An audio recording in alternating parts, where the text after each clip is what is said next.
Hello दोस्तों, आज की इस वीडियो में हम कहानी के माध्यम से हिंदी पढ़ने की प्रैक्टिस करेंगे। अगर आपने अभी तक पिछले वीडियो नहीं देखे तो देख लें, जिससे कि आपको पढ़ने में आसानी होगी। चलिए वीडियो को शुरू करते हैं। आज हम पढ़ेंगे किसान की बेटी की कहानी। चलिए शुरू करते हैं। एक बहुत गरीब किसान था।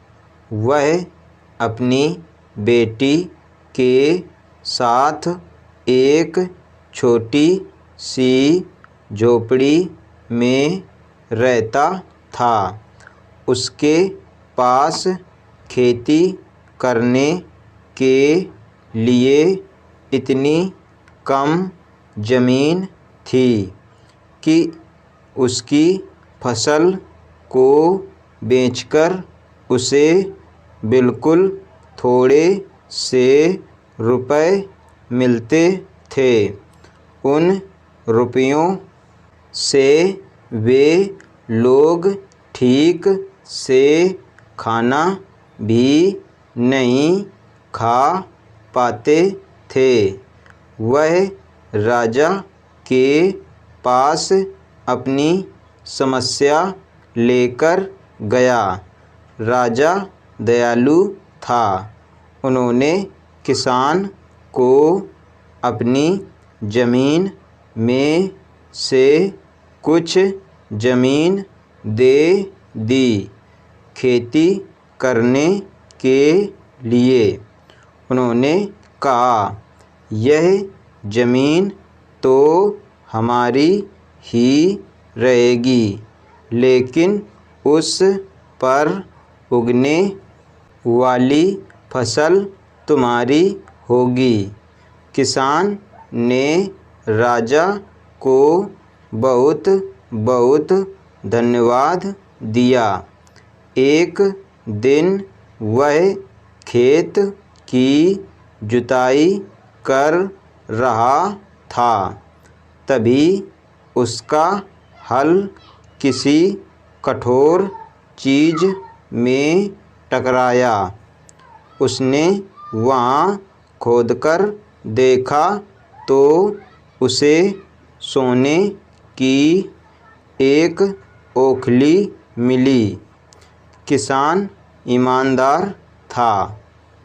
उसने अपनी बेटी से कहा, हमें यह ओखली राजा के खेत से मिली है।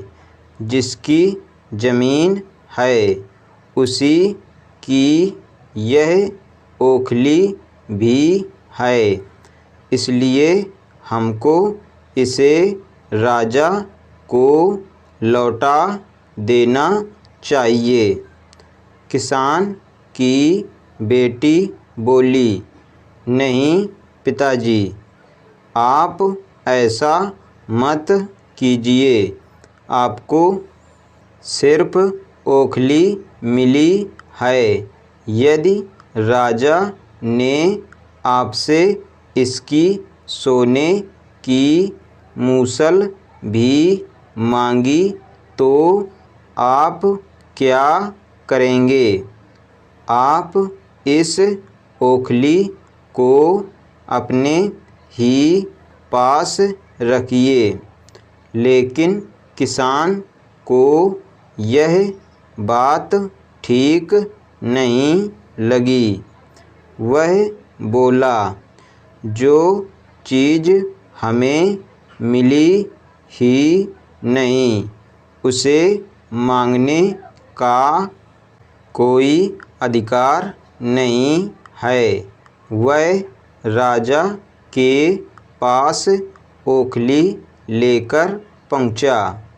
लेकिन दरबार में ठीक वैसा ही हुआ जैसा कि किसान की बेटी ने सोचा था।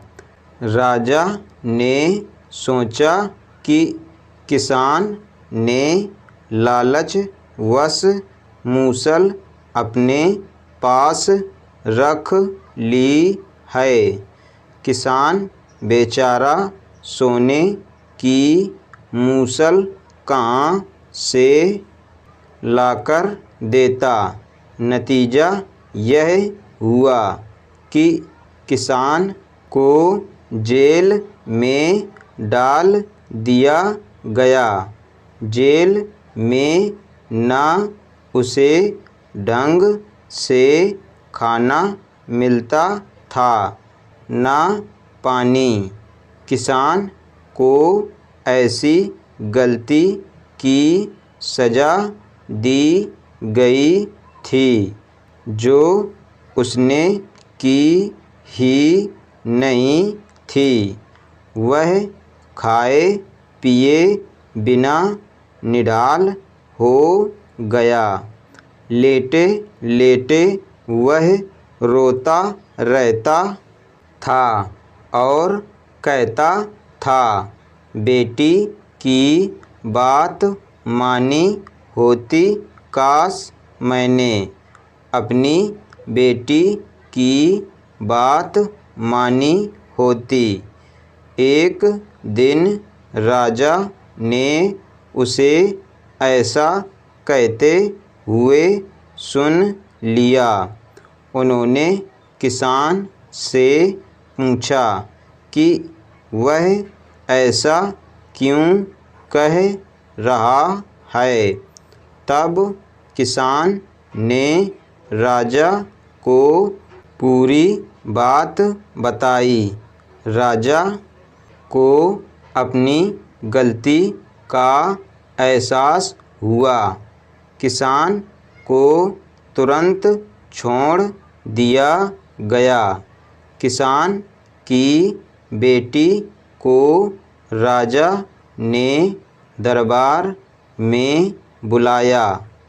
उससे बातें करने के बाद राजा को पता चल गया कि वह कितनी बुद्धिमान है।